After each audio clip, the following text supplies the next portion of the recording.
Pada diskusi kali ini, kita akan membahas analisis sistem peradilan pidana dalam kasus Ronald Tanur. Kita memilih kasus ini karena menjadi perhatian masyarakat dan dapat menggambarkan bagaimana sistem peradilan pidana diterapkan mulai dari penyidikan, penuntutan, persidangan, hingga munculnya dugaan pelanggaran etik oleh aparat penegak hukum. Sebelum masuk ke pembahasan, izinkan saya memperkenalkan anggota kelompok saya terlebih dahulu. Perkenalkan, nama saya Diva Prastia.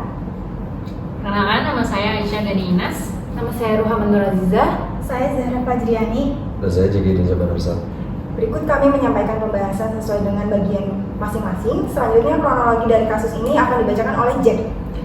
Kasus Ronald Tanur bermula dari meninggalnya Dini Sera Afrianti pada tahun 2023. Perkara tersebut diproses oleh kepolisian melalui penyidikan, kemudian dilimpahkan ke kejaksaan untuk dilakukan penuntutan. Dalam persidangan tingkat pertama, majelis hakim justru menjatuhkan putusan bebas terhadap Ronald Tanur. Padahal jaksa sebelumnya telah mengajukan tuntutan pidana. Setelah itu, muncul dugaan suap terhadap hakim yang menangani perkara tersebut sehingga menimbulkan perhatian luas dari masyarakat. Menurut saya, dari kronologi ini terlihat bahwa yang menjadi sorotan bukan hanya putusan hakim, tetapi juga bagaimana proses penegakan hukum dijalankan.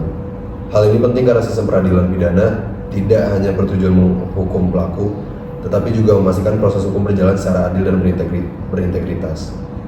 Nah, untuk memahami hal tersebut, saya ingin meminta Inas untuk menjelaskan terlebih dahulu mengenai fungsi dan tujuan sistem peradilan pidana.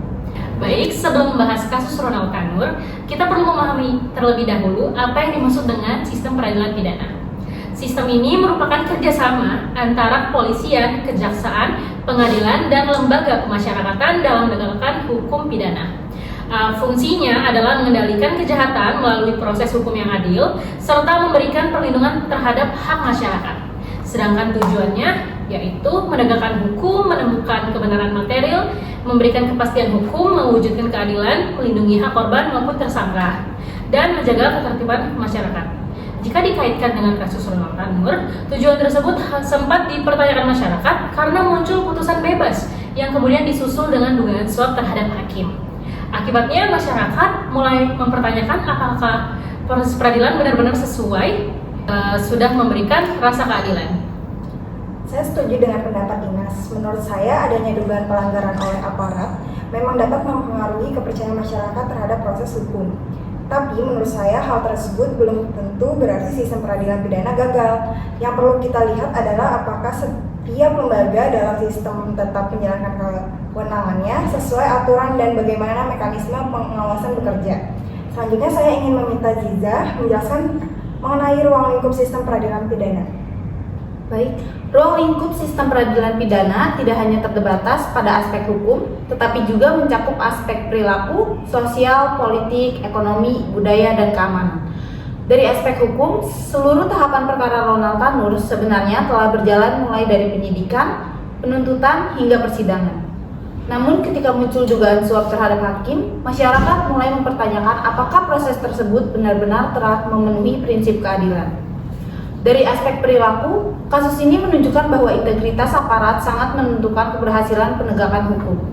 Walaupun aturan sudah baik, jika aparat tidak profesional, maka tujuan sistem akan sulit tercapai.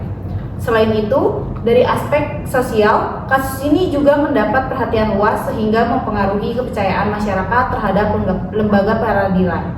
Hal tersebut menunjukkan bahwa sistem peradilan pidana memiliki dampak yang sangat luas dan tidak hanya berkaitan dengan aspek hukum semata. Saya sependapat dengan Ziza. Menurut saya, ketika masyarakat mulai kehilangan kepercayaan terhadap proses peradilan, dampaknya tidak hanya dirasakan oleh para pihak dalam perkara, tetapi juga terhadap citra lembaga penegak hukum secara keseluruhan. Selanjutnya saya ingin meminta Zahra menjelaskan sejauh mana sistem peradilan pidana sudah diterapkan sebagai pendekatan dalam penegakan hukum di Indonesia. Dalam sistem peradilan pidana di Indonesia telah dirancang sebagai integrated criminal justice system, yaitu sistem yang mengintegrasikan kepolisian, kejaksaan, pengadilan, dan lembaga pemasyarakatan agar bekerja secara terpadu. Jika dikaitkan dengan perkara Ronald Tanur, setiap subsistem sebenarnya telah menjalankan tugasnya masing-masing. Kepolisian melakukan penyidikan, kejaksaan melakukan penuntutan, dan pengadilan memeriksa serta memutus perkara. Selain itu, kejaksaan juga memiliki peran sebagai dominus litis, yaitu pengendali perkara dalam proses penuntutan. Dalam kasus ini, kejaksaan tetap menjalankan kewenangan dengan mengajukan tuntutan dan dan menempuh upaya hukum terhadap keputusan yang dianggap tidak sesuai. Namun menurut saya, persoalan yang muncul bukan terletak pada konsep sistemnya, melainkan pada pelaksanaannya. Dugaan suap terhadap hakim menunjukkan bahwa integritas aparat masih menjadi tantangan dalam mewujudkan tujuan sistem peradilan pidana. Saya setuju bahwa konsep sistem peradilan pidana sebenarnya sudah baik. Namun, sistem tersebut hanya akan berjalan efektif apabila seluruh aparat penegak hukum menjalankan tugasnya secara profesional, jujur, dan berintegritas. Selanjutnya, saya ingin meminta Jack menjelaskan mengenai temuan atau fakta yang dianggap tidak sejalan dengan tujuan sistem peradilan pidana dalam kasus Ronald Tanur. Berdasarkan pembahasan sebelumnya, saya berpendapat bahwa kasus Ronald Tanur merupakan salah satu contoh perkara yang dapat dianalisis untuk melihat apakah sistem peradilan pidana telah berjalan sesuai dengan tujuan yang diharapkan.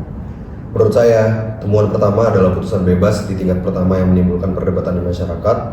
Putusan tersebut memunculkan berbagai tanggapan karena berbeda dengan tuntutan yang diajukan oleh penuntut umum. Perbedaan antara tuntutan jaksa dan putusan hakim sebenarnya merupakan hal yang dapat terjadi dalam sistem peradilan karena hakim memiliki independensi dalam memutus perkara. Namun, ketika kemudian muncul dugaan adanya praktik suap terhadap hakim yang memeriksa perkara tersebut, perhatian publik tidak lagi hanya tertuju pada putusannya, tetapi pada integritas proses peradilannya. Temuan kedua adalah dugaan pelanggaran etik dan tindak pidana yang melibatkan aparat penegak hukum. Dalam perspektif sistem peradilan pidana, setiap aparat penegak hukum merupakan bagian dari subsistem yang harus bekerja berdasarkan hukum, profesionalitas, dan integritas. Apabila terdapat dugaan pelanggaran oleh aparat, tentu hal tersebut dapat mengurangi kepercayaan masyarakat terhadap sistem peradilan secara keseluruhan.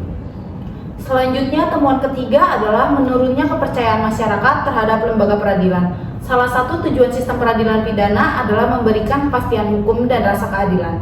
Ketika masyarakat mempertanyakan integritas proses peradilan, maka tujuan tersebut menjadi sulit tercapai. Oleh karena itu, transparansi dan akuntabilitas dalam setiap tahapan proses hukum menjadi sangat penting. Selain itu, apabila dikaitkan dengan materi kuliah mengenai KUHAP dan koordinasi antara aparat penegak hukum, perkara ini juga menunjukkan bahwa sistem tidak hanya memerlukan aturan yang baik, tetapi juga pelaksanaan yang konsisten.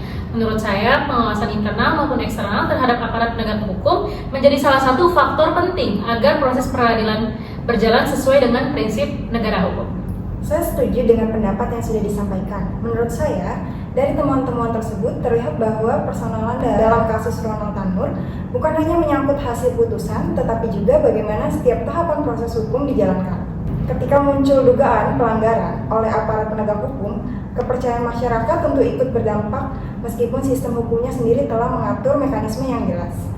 Dari seluruh pembahasan tadi, saya melihat bahwa kasus Ronald Tanur memberikan pelajaran penting mengenai hubungan antara teori sistem peradilan pidana dengan praktik penegak hukum. Menurut saya, aturan hukum yang baik saja belum cukup apabila tidak didukung oleh integritas aparat penegak hukum. Sebelum saya menyampaikan kesimpulan, saya ingin meminta pendapat singkat dari teman-teman. Apakah kasus Ronald Tanur menunjukkan bahwa sistem peradilan pidana di Indonesia telah gagal?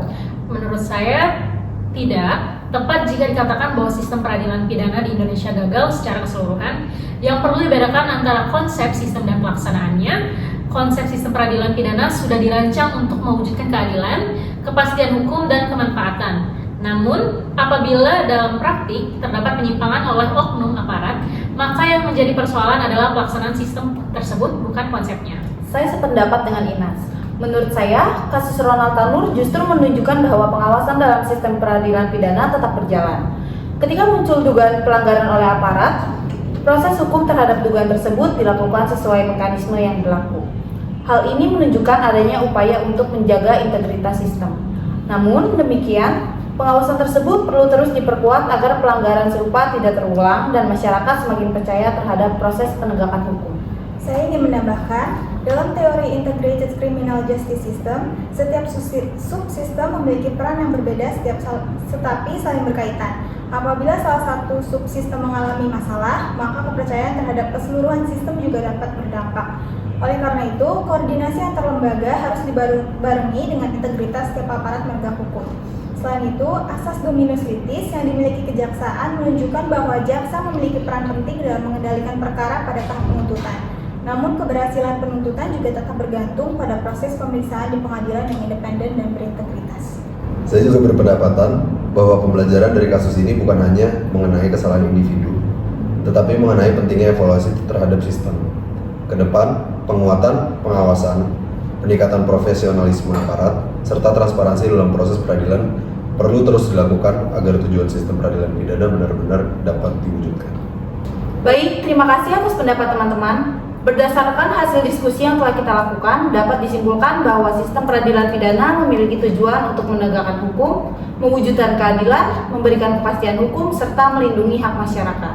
Sistem ini juga dirancang sebagai Integrated Criminal Justice System, sehingga keberhasilannya bergantung pada kerjasama antar kepolisian, kejaksaan, pengadilan, dan lembaga permasyarakatan. Melalui pembahasan kasus Ronald Tanur, kita dapat melihat bahwa secara mekanisme setiap lembaga telah menjalankan kewenangannya masing-masing. Namun, munculnya dugaan pelanggaran integritas oleh aparat penegak hukum menunjukkan bahwa pelaksanaan sistem peradilan pidana masih menghadapi tantangan. Hal tersebut berdampak pada menurunnya kepercayaan masyarakat terhadap proses peradilan. Oleh karena itu, menurut kami, keberhasilan sistem peradilan pidana tidak hanya ditentukan oleh adanya aturan hukum yang baik, tetapi juga oleh integritas, profesionalisme, koordinasi antar lembaga, serta pengawasan yang efektif terhadap seluruh aparat penegak hukum. Sebelum menutup diskusi, saya ingin meminta teman-teman untuk menyampaikan rekomendasi singkat berdasarkan hasil pembahasan kita hari ini. Menurut saya, hal yang penting adalah meningkatkan integritas dan profesionalisme seluruh aparat penegak hukum. Dengan begitu, setiap proses penegakan hukum dapat berjalan sesuai dengan ketentuan yang berlaku dan mampu memberikan rasa keadilan kepada masyarakat. Saya izin menambahkan, pengawasan terhadap aparat penegak hukum juga perlu diperkuat, baik melalui mekanisme internal maupun eksternal. Selain itu, transparansi dalam setiap proses peradilan harus terus ditingkatkan, agar kepercayaan masyarakat terhadap lembaga peradilan tetap terjaga. Menurut saya, koordinasi antara kepolisian, kejaksaan, pengadilan, dan lembaga pemasyarakatan juga harus terus diperkuat. Dengan koordinasi yang baik, konsep Integrated Criminal Justice System dapat diterapkan secara lebih optimal, sehingga setiap subsistem dapat saling mendukung dan dalam mencapai tujuan penegakan hukum. Saya juga berpendapat bahwa kasus Ronald Tanur seharusnya dijadikan bahan evaluasi bagi seluruh aparat penegak hukum. Dari kasus ini kita belajar bahwa penegakan hukum tidak cukup hanya berpedoman pada aturan, tetapi juga membutuhkan komitmen yang kuat untuk menjaga integritas, akuntabilitas, dan profesionalisme agar tujuan sistem peradilan pidana benar-benar dapat diwujudkan. Baik, terima kasih atas pendapat dan rekomendasi dari teman-teman. Berdasarkan hasil diskusi hari ini, kami menyimpulkan bahwa kasus Ronald Tanur menjadi salah satu contoh penting untuk melihat bagaimana teori sistem peradilan pidana diterapkan dalam praktik. Kasus ini menunjukkan bahwa keberhasilan sistem tidak hanya bergantung pada aturan hukum yang berlaku, tetapi juga pada integritas aparat, koordinasi antar lembaga, serta pengawasan yang efektif dalam setiap tahapan proses peradilan. Kami berharap pembahasan ini dapat memberikan pemahaman bahwa tujuan sistem peradilan pidana yaitu mewujudkan keadilan, kepastian hukum, dan kemanfaatan hanya dapat tercapai apabila seluruh subsistem bekerja secara profesional, transparan, dan bertanggung jawab. Demikian hasil diskusi kelompok kami mengenai analisis sistem peradilan pidana dalam kasus Ronald Tanur. Terima kasih atas perhatiannya. Wassalamualaikum warahmatullahi wabarakatuh.